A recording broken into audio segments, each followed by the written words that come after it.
সুন্দর আর গ্লোয়িং স্কিনের সাথে স্মুথ আর সিল্কি চুলেরও আমাদের দরকার পড়ে। তো আজ আমি হেয়ার স্পাটা করব, তবে আমি হেয়ার স্পা ঘরেই করব। এর জন্য আমি কোনো সেলুনে যাব না। এই দেখো, আমি দুটো পার্টিশনে চুলটাকে ভাগ করে নিয়েছি, তাতে আমার ক্রিমটা ভালো করে চুলে অ্যাপ্লাই করতে বড় ইজি হয়ে যাবে। আর আমি কিন্তু আমার হেয়ার স্পাটা একটু অন্যরকম করে করি। যেমন ধরো তুমি দুদিন আগেই আবার হেয়ার শ্যাম্পু করেছো, আবার হেয়ার স্পার দিন নতুন করে শ্যাম্পু করবে। তো সেই কারণে শ্যাম্পুটা আর যে তোমার স্পাটা, ওই ক্রিমটা একসাথে মিক্স করে নাও, আদি ভালো করে চুলে অ্যাপ্লাই করে নাও।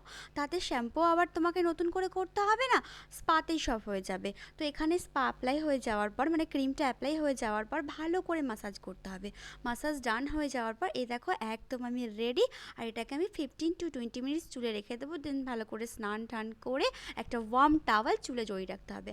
আর এই দেখো ফাইনাল রেজাল্ট, একদম সিল্কি অ্যান্ড শাইনি আমার চুল, কত সুন্দর।